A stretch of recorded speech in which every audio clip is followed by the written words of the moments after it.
প্রশ্ন, নামাজের কোন ত্রুটিটা নিয়ে আপনারা সবচেয়ে বেশি চিন্তিত? নামাজের মধ্যে আমাদের অনেক ত্রুটি হয়, তাই না? এর মধ্যে সবচাইতে বেশি চিন্তিত কোন ত্রুটিটা নিয়ে?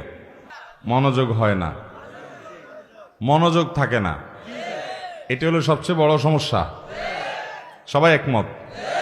এর চেয়ে বড় কোনোটা আছে? এটাই বড় সমস্যা, তাই না? মাশাআল্লাহ। আছে আরেকজন বলছে, বলেন তো কি আছে? তাড়াহুড়া ধরে ফেলছে। মাশাআল্লাহ। দেখেন, এটা ঠিক যে একজন মুসলমানের নামাজ সুন্দর হওয়ার জন্য দুইটা জিনিস লাগবে। কয়টা জিনিস? আমার সাথে বলতে হবে, কয়টা জিনিস লাগবে? 5 ওয়াক্ত সালাত আল্লাহর কাছে গ্রহণযোগ্য হওয়ার জন্য, সুন্দর হওয়ার জন্য, এটা জান্নাতের চাবি হওয়ার জন্য দুইটা শর্ত, দুইটা জিনিস লাগবে।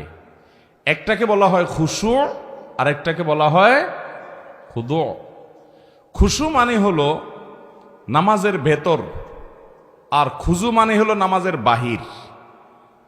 বাহির এবং ভেতর এই দুইটা যদি আপনি সুন্দর করতে পারেন, ভাইরা আমার, আপনি সেই নামাজই হতে পারবেন যে নামাজের নামাজ তাকে দুনিয়ার সকল মোহ ভুলিয়ে আল্লাহমুখী করে দেয়, যে নামাজের নামাজ তাকে জান্নাত পর্যন্ত নিয়ে ছেড়ে দেয়, যে নামাজের নামাজ তার জান্নাতের চাবির ভূমিকা অবতীর্ণ হয়, যে নামাজের নামাজ আল্লাহর সঙ্গে তার মেরাজের ব্যবস্থা করে দেয়, যে নামাজের নামাজ আল্লাহর সাথে মুনাজাত এবং কানাঘুষার তৌফিক এনে দেয়, যেই নামাজের নামাজ আল্লাহর সবচেয়ে নিকটে নিয়ে যায়, সেই নামাজি হতে হলে, সেই সালাত আদায়কারী হতে হলে, সেই মুসল্লি হতে হলে দুটি জিনিস লাগবে। একটা হলো খুশু, আরেকটা হলো খুদু। একটা হলো সালাতের বাহির, আরেকটা হলো সালাতের ভেতর।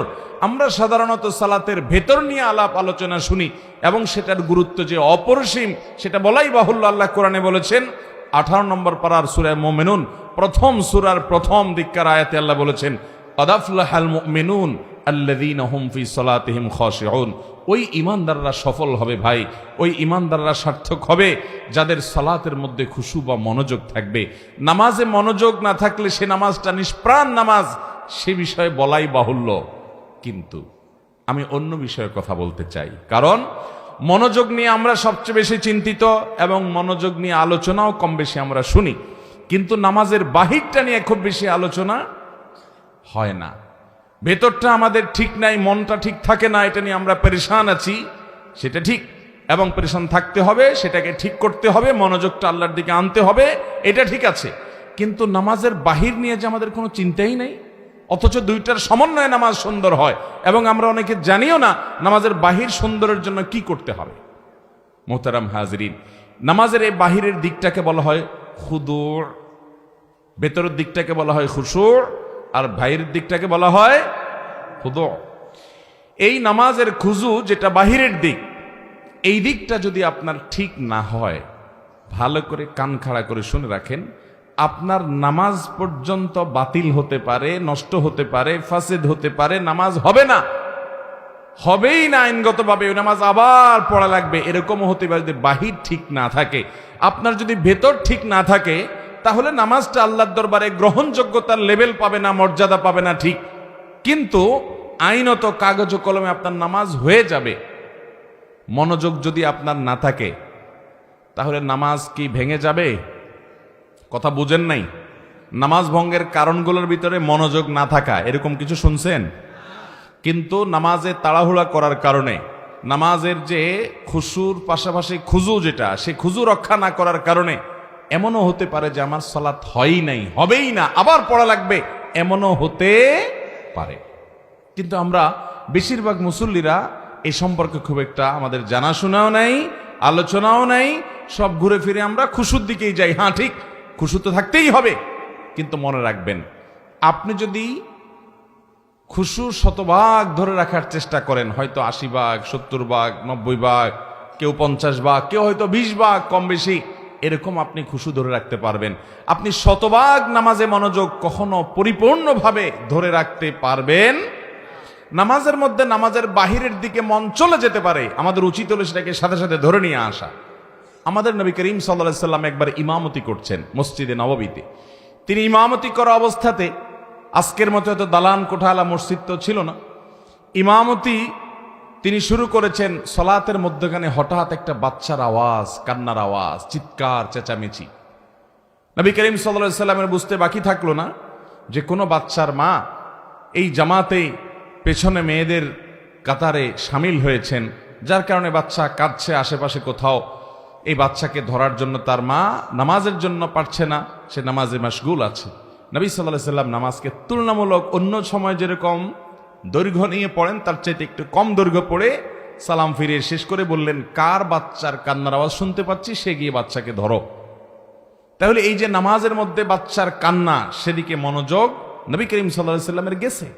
মানুষ হিসাবে আওয়াজ হলে সেদিকে মনোযোগ যেতে, কিন্তু আমাদের চেষ্টা থাকবে মনোযোগটা ধরে রাখা। কিন্তু যদি কোনো কারণে মনোযোগ আপনি ধরে রাখতে পারেন নাই, আইনত কাগজে কলমে মাসআলার দিক থেকে নামাজ হয়ে যাবে। কারণ নামাজের মধ্যে এত % মনোযোগ থাকতে হবে এরকমটা ফরজ বা ওয়াজিব নয়। আবার কেউ ভুল বুঝবেন না, তাহলে মনোযোগের দিকে খেয়াল করার দরকার নাই। মনোযোগ দিকে খেয়াল করতেই হবে, নাহলে সফল মুমিন হবেন না, জান্নাতুল ফেরদাউসে যেতে পারবেন না। সেই চেষ্টা করতেই হবে। কিন্তু আপনি চেষ্টা করলেও একেবারে শতভাগ মনোযোগ যে ধরে রাখতে পারবেন সেটা জরুরি না, সেটা সম্ভব না, কিন্তু আপনার চেষ্টা থাকতে হবে। মুহতারাম হাজিরিন, নামাজের খুশুর পাশাপাশি খুজুটা যদি ঠিক না থাকে, খুজুর মধ্যে একটা লেভেল আছে, এইটুকু যদি অন্তত ঠিক না থাকে, যেটাকে বলা হয় তমানিনা ফিস সালাহ, বা নামাজের মধ্যে ইতমিনানের সাথে নামাজ পড়া, মিনিমাম ধীরস্থিরতা যতটুকু না হলে নয়, এতটুকু যদি না থাকে তাহলে আপনার নামাজই হবে না। কারণ সেটা না হলে ওয়াজিব তরক হবে, অনেক ওলামাদের অনেক ইমামদের মতে ফরজ তরক হবে, যার কারণে নামাজই হবে না। মুহতারাম হাজরিন, নবী করিম সাল্লাল্লাহু আলাইহি সাল্লাম বলেছেন, তিরমিজির হাদিস আপনারা অনেকে শুনেছেন, আউয়ালু মা ইউহাসাবু বিহিল আবদু ইয়াউমাল কিয়ামাতি, কিয়ামতের দিন বান্দার সর্বপ্রথম হিসাব নেওয়া হবে কিসের? ইবাদতের মধ্যে নামাজের হিসাব সর্বপ্রথম নেওয়া হবে। আর মানুষের পারস্পরিক লেনদেনের মধ্যে মানুষ খুনের হিসাব সর্বপ্রথম নেওয়া হবে। এই হাদিসে নবী সাল্লাল্লাহু আলাইহি সাল্লাম বলেছেন, ফাইন সালুহাত ফাকাদ আফলাহা ওয়া আনজাহ, যদি কারণ নামাজের হিসাবটা ঠিকঠাক মতো সে দিতে পারে তাহলে সে সাকসেস হয়ে গেল, সে পার হয়ে যাবে আখিরাতে, তার আর পাকড়াও নাই, অন্য সব সহজ হয়ে যাবে, যে নামাজটা ঠিক হয়ে যায়। ওয়া ইন ফাসাদা, আর যদি নামাজের হিসাবটা গড়বড় ধরা পড়ে, ভেজাল ধরা পড়ে, ফাকাদ খাবা ওয়া খাসির, তাহলে এই ব্যক্তি আর সামনে আগাতে পারবে না, ধরা পড়ে যাবে। এই জন্য ভাইরা আমার, নামাজটা যদি কিয়ামতের ময়দানে হিসাব গ্রহণের সময় ঠিকঠাক দিতে হয়, তাহলে নামাজের এই বাহিরটার প্রতি বিশেষ মনোযোগ দিতে হবে। নবী করিম সাল্লাল্লাহু আলাইহি সাল্লাম বুখারীর হাদিসে বলেছেন, সাল্লু কামা রাআইতুমুনি ইউসাল্লি, তোমরা আমাকে যেভাবে নামাজ পড়তে দেখেছো সেভাবে সালাত আদায় করো। সহিহ মুসলিমের হাদিসে নবী রাসূলুল্লাহ সাল্লাল্লাহু আলাইহি ওয়াসাল্লাম বলেছেন, নবী সাল্লাল্লাহু আলাইহি ওয়াসাল্লাম সম্পর্কে তিনি বলেছেন, তিনি রুকু থেকে যখন উঠতেন সোজা হয়ে টান টান খাড়া হওয়া ছাড়া সিজদায় যেতেন না। আবার সিজদা থেকে যখন উঠতেন সোজা হয়ে টান টান করে বসে অপেক্ষা করা ছাড়া তিনি সিজদায় পুনরায় যেতেন না। এভাবে তিনি সালাত আদায় করতেন। এবং তিনি বলেছেন, আসওয়াউন নাসি সারিকাতান আল্লাযী ইয়াসরিকু ফি সালাতি, সবচেয়ে নিকৃষ্ট চোর হলো সে যে নামাজের মধ্যে চুরি করে। জিজ্ঞাসা করল, ইয়া রাসূলুল্লাহ, এটা আবার কোন টাইপের চোর? আমরা তো বিভিন্ন চোরের কথা শুনছি, গম চোর, টিন চোর, গরু চোর, বিভিন্ন রকমের চোর আছে, তাই না? নামাজ চোর এটা আবার কোনটা? নবী আলাইহিস সালাম বলেছেন, নামাজ চোর হলো ওই ব্যক্তি যে ব্যক্তি তার রুকু সিজদার ক্ষেত্রে চুরি করে, ঠিকমতো করে না, ঠুসঠাস করে না, কোনো রকম তাড়াহুড়া করে দেয়, এই হলো নামাজ চোর। নবী আলাইহিস সালাম বলেছেন, এই চোর হলো সবচেয়ে নিকৃষ্ট চোর। চোরদের মধ্যে আবার খারাপ চোর নামাজ চোর। এই নামাজ চোর আমাদের এই মজলিসেও বা আমাদের এই স্টেজেও আমরা অনেকেই আসি। আল্লাহ আমাদেরকে বাঁচার তৌফিক দান করুন। আল্লাহর খাতায় নামাজ চোর সহজ কোনো বিষয় না। আপনি 5 ওয়াক্ত নামাজ পড়েন, অথচ আল্লাহর খাতায় আপনি চোর, নিকৃষ্ট চোর, অন্য চোরদের চাইতে জঘন্য চোর। কারণ আপনি নামাজ চুরি করছেন। কিভাবে নামাজ চুরি করছেন? তাহলে একটা ঘটনা শুনেন। নবী করিম সাল্লাল্লাহু আলাইহি ওয়াসাল্লামের একটি প্রসিদ্ধ ঘটনা আছে, বুখারী মুসলিম এক জায়গায় বর্ণনা করেছে। আবু হুরায়রা রাদিয়াল্লাহু তাআলা বর্ণনা করেছেন যে একবার আমাদের নবী করিম সাল্লাল্লাহু আলাইহি ওয়াসাল্লাম মসজিদে এসে প্রবেশ করলেন। তখন একজন সাহাবী এসে মসজিদের ভিতরে সালাতে দাঁড়িয়ে গেলেন। ওই লোকটা নামাজ পড়লেন, নামাজ শেষ করেন, সালাম ফিরাইয়া নবী করিম সাল্লাল্লাহু আলাইহি ওয়াসাল্লামের কাছে এসে সালাম দিয়ে আসসালামু আলাইকুম বলে তার কাছে আসলেন। নবী সাল্লাল্লাহু আলাইহি ওয়াসাল্লাম তার সালামের জবাব দিলেন। জবাব দিয়ে বললেন, ইরজি ফাসাল্লি ফা ইন্নাকা লাম তুসাল্লি, ভাই তুমি যাও আবার নামাজ পড়ো, কারণ তুমি যে নামাজ পড়ছে নামাজ হয় নাই। আল্লাহর বান্দার সাথে সাথে আবার নামাজের নিয়ত করছে, করে আবার নামাজ পড়ছে, একই নামাজ পড়ে এবার আসছে, এসে নবীজির সামনে এসে সালাম দিছে, আসসালামু আলাইকুম রহমতুল্লাহ। নবী করিম সাল্লাল্লাহু আলাইহি ওয়াসাল্লাম ওয়ালাইকুম আসসালাম রহমতুল্লাহ জবাব দিলেন। জবাব দিয়ে বললেন, তুমি আবারও গিয়ে নামাজ পড়ো, কারণ তোমার নামাজ এবারও হয় নাই। বেচারা আবারও গিয়ে নামাজ পড়ছে, পড়ে এসে আবার সালাম দিলেন।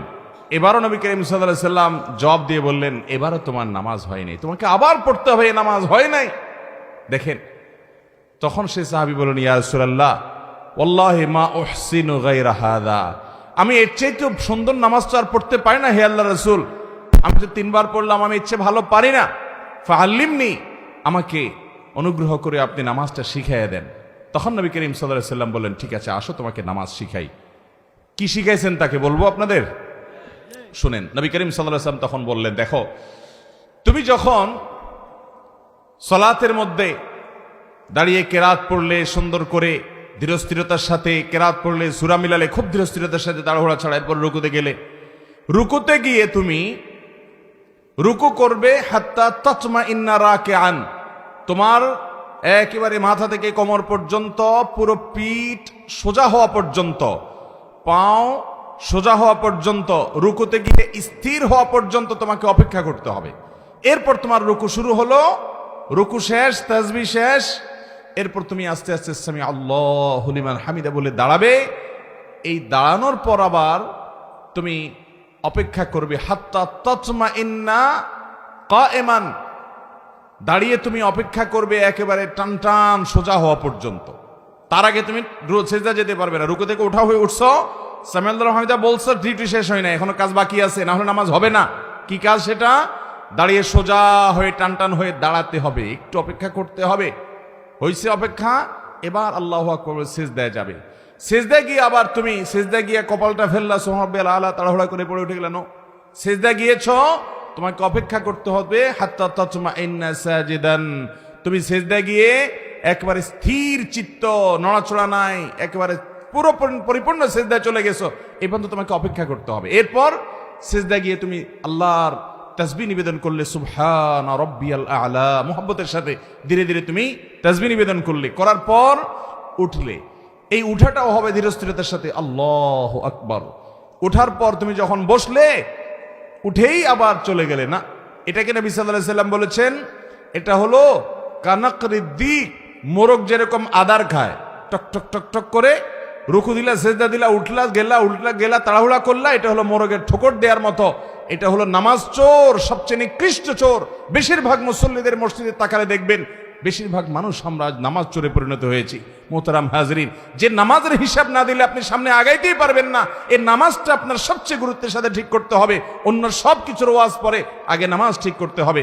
নবী সাল্লাল্লাহু আলাইহি ওয়াসাল্লাম ওই সাহাবীকে আদর করে শিখাচ্ছেন, তুমি সেজদা থেকে উঠে সুন্দর করে উঠে টান টান হয়ে সোজা হয়ে বসে অপেক্ষা করবে একটু, এরপরে তুমি আবার সেজদা যাবে।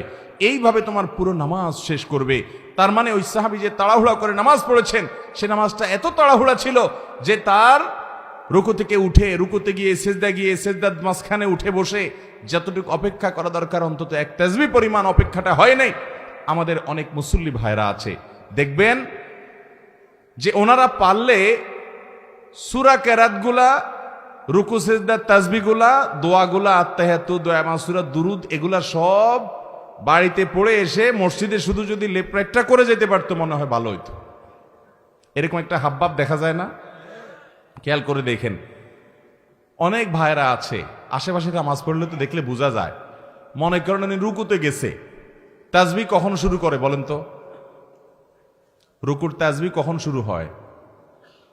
আশেপাশে মুসল্লিরা, আমরা বেশিরভাগ মানুষ একটু খেয়াল করেন তো, মনে করে চেষ্টা করেন তো, রুকুরতে সুবহান রাব্বিয়াল আযীম যে তাসবিহ বলা শুরু করেন, কখন শুরু করেন? রুকুতে যাওয়ার পরে। তাহলে তো সব ফেরেশতা, তো সব আল্লাহওয়ালা, আফার ক্লাসের ইমানদার সব, মাশাআল্লাহ। তাহলে তার সব ওয়াজ মাহফিলের দরকারই নেই এখানে। ভাই আমি বলি, এবার শুনেন, রুকুতে যাইতে আল্লাহু আকবার বলে যাওয়া লাগে, তাই না? আল্লাহু আকবার বলে যে রুকুতে যান, খেয়াল করে দেখেন আজকের পর থেকে যে তাসবিহ সুবহান রাব্বিয়াল আযীম শুরুটা কোত্থেকে করেন দেখেন, খেয়াল করে ডানে বামে এবং নিজেরও মুখ দিয়ে কখন বাইর হয়, বেশিরভাগ মানুষই আল্লাহু আকবার বলতে তো কোয়ার্টার সেকেন্ডও লাগে না, হুলস্থুল করে আল্লাহু আকবার বলেই রুকু অর্ধেকে এখনো যায় নাই, আদা আদি গেছে, ওখান থেকে সুবহানাল্লাহ শুরু হয়। এরপরে আবার সুবহান রাব্বিয়াল আযীম, সুবহান রাব্বিয়াল আযীম, সুবহান রাব্বিয়াল আযীম, তৃতীয়বার সুবহান রাব্বিয়াল আযীম, তৃতীয়বার শুরু করে মাথা উঠান শুরু হয়ে যায়। এবার মিলান তো মিলে কিনা দেখেন। তৃতীয়বার তাসবিহ সুবহান রাব্বিয়াল আযীম, সুবহানা শুরু করতে করতে কল্লা উঠানো শুরু, ওইটা পথে বাকিটা সেরে ফেলায় উঠতে উঠতে, ঠিক না? এটা তো নামাজের কোনো সিস্টেম না ভাই। 99% মানুষ দেখবেন এভাবে নামাজ পড়ে। নবী সাল্লাল্লাহু আলাইহি ওয়াসাল্লাম যে ওই সাহাবীকে শিখাইছেন, আসেন এবার সেটার সাথে মিলাই। সেটার হবে কি, আপনি সূরা কেরাত পড়া শেষ, আমরা সূরা কেরাত পড়া শেষ হলে কথার কথা আপনি সূরা ইখলাস পড়লেন, কুল হুয়াল্লাহু আহাদ আল্লাহুস সামাদ লাম ইয়ালিদ ওয়ালাম ইউলাদ ওয়ালাম ইয়াকুল লাহু কুফুয়ান আহাদ, আল্লাহু আকবার। বিশেষ করে রমজান মাসে তারাবিতে দেখেন হাফেজ সাহেবরা পড়ে, আছে না নাই? শুধু হাফেজ সাহেবদের দোষ দিয়ে লাভ নাই, গাড়ি হাফেজ সাহেবরাও একই দেখা যায়।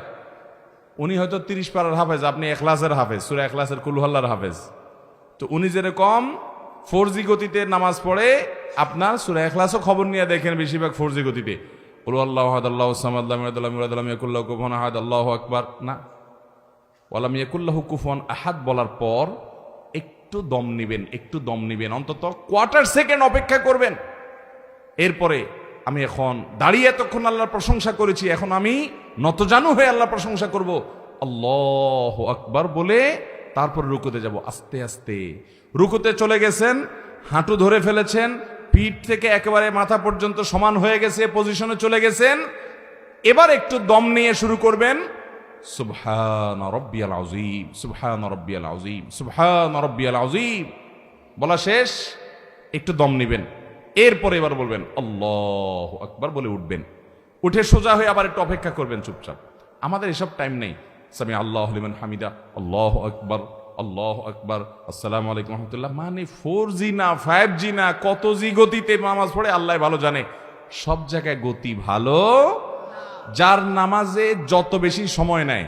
আজকে আপনাদেরকে একটা কথা বলে রাখি, আপনারা যখন মসজিদে যাবেন একটু খেয়াল করেন ভাইরা, যে কোন মুসল্লিটার নামাজের সবচেয়ে বেশি সময় নেয়। আমি খেয়াল করি,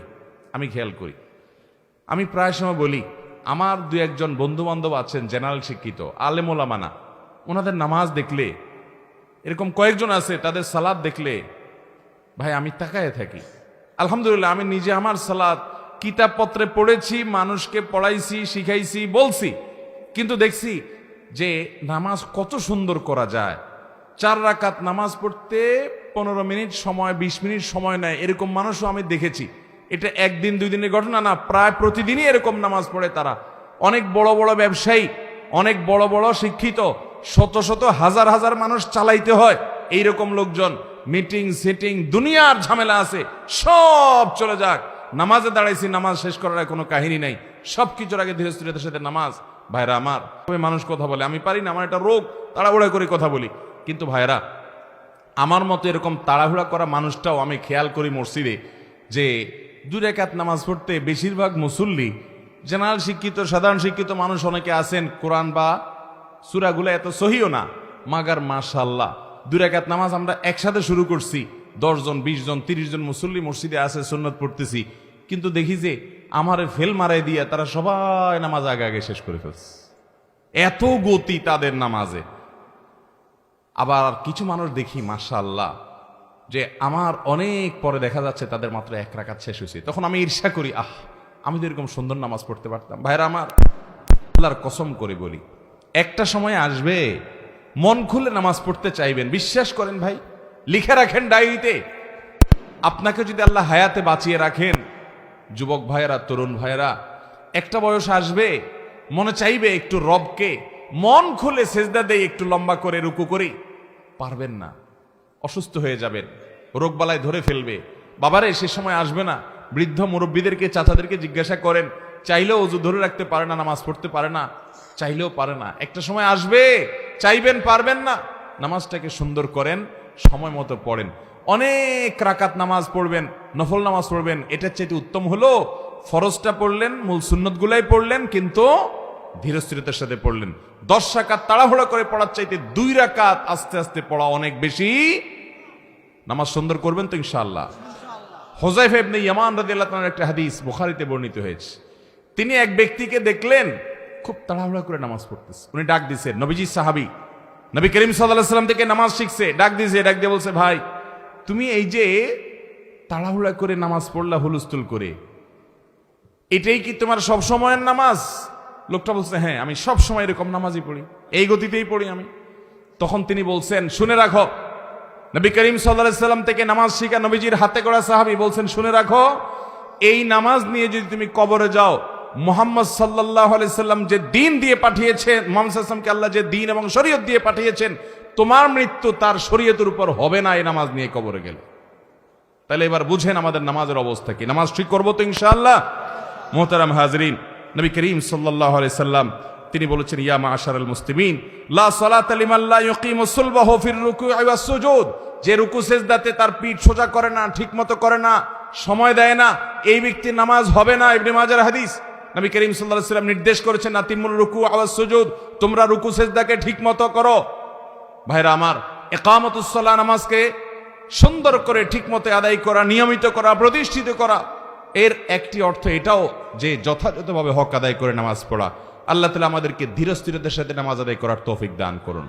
ভাইরা আমার, এবার আসুন মূল কথা। মনোযোগ দিয়ে ধরে রাখতে পারেন না, আমি আমার নিজের অভিজ্ঞতার কথা বলি আপনাদেরকে, এবং নামাজের মনোযোগ ধরে রাখার জন্য সিনিয়র উলামায়ে ইকরাম যেসব পরামর্শ দিয়েছেন তমল থেকে একটা এটাও, আপনি নামাজের মধ্যে টাইম বেশি দেন, তাড়াহুড়া না করে ধীরস্থিরতার সাথে সালাত আদায় করেন, দেখবেন নামাজে মনোযোগ অটোমেটিক আসছে ইনশাআল্লাহ। আপনার 4 রাকাত নামাজে কথার কথা সবসময় 4 মিনিট সময় লাগে। আপনি পরিকল্পনা করেন যে আমি 8 মিনিটের আগে নামাজ শেষ করব না, দেখবেন আপনার নামাজ কি সুন্দর হয়। আমি এরকম এক ভাইকে দেখছি যে 4 রাকাত নামাজে 10-15 মিনিটের নিচে শেষ হয় না। আমি জিজ্ঞেস করলাম, ভাই এত লম্বা কি নামাজ পড়েন আপনি বলেন তো? উনি আমাকে বললেন, ভাই শয়তানের সাথে তো কুলায় উঠতে পারি না, সে আমাদের দেখেন নামাজে যাতে মনোযোগ নষ্ট হয় এই জন্য দেখবেন যার কথা জীবনে মনে হয় নাই, নামাজে দাঁড়াইলে দেখবেন তার কথা মনে হয়ে গেছে। যেই কথা আকথা কুকথা আপনার মনে সব সাধারণ কোনো সময় হয় না, নামাজে দাঁড়াচ্ছেন দেখছেন সব হয়ে গেছে। কারণ ইবলিস তখন আপনার খেদমত শুরু করে দেয়, বলে যে হযরত আপনার এখন এই যে এই কথাটা মনে রাখা উচিত, ওই যে ওই জায়গায় ওইটা না ভুলে গেছেন, এই যে স্মরণ করে দিলাম, দেখবেন সব মনে করাই দিছে। কারণ আল্লাহ কোরআনে বলেছেন, আকিমিস সালাতা লিযিকরি, তোমরা আমার স্মরণের জন্য নামাজ পড়ো। আমাদের নামাজে আল্লাহর স্মরণ ছাড়া আর সবকিছু স্মরণ হয়, আল্লাহর স্মরণ ছাড়া আর সবকিছুর স্মরণ হয়। নামাজে মনোযোগ যদি আপনি ধরে রাখতে চান তো পরীক্ষিত আমল হলো সময় ডিউরেশন বাড়িয়ে দেন। 4 রাকাত নামাজে 15 মিনিট সময় লাগিয়ে দেন। ওই যে ভাইয়ের কথা বলছিলাম যে লম্বা সময় নামাজ পড়ে, আমি একদিন জিজ্ঞেস করলাম, ভাই আপনার 4 রাকাত নামাজে একদিন 2 দিন না প্রতিদিন একই অবস্থা দেখি, 15 মিনিট 20 মিনিট সময় লাগান। আমার অফিসে একবার উনি বেড়াইতে আসলেন, আমরা সুহরের পরে সুন্নত পড়ে চলে আসছি, মিটিং আছে, উনি দেখে নামাজ পড়তে পড়তে শেষ না। আমি বললাম, ভাই অনেক নামাজ পড়ছেন না? কই না, ওই 2 রাকাত সুন্নতিতে পড়ছি। তো 2 রাকাত সুন্নত তো আমরাও পড়লাম, আমাদের যদি 5 মিনিট 7 মিনিট লাগে, আপনার 15 মিনিট কেমনে লাগে? উনি বলল, ভাই দুনিয়াদার মানুষ, অনেক ব্যবসা বাণিজ্য আছে, শত শত লোক চালাইতে হয়, বিভিন্ন দিক মাথা চলে যায়, তো শয়তান তো নামাজে মনোযোগ নষ্ট করতে চায়, এই জন্য আমি শয়তানের সাথে কুস্তি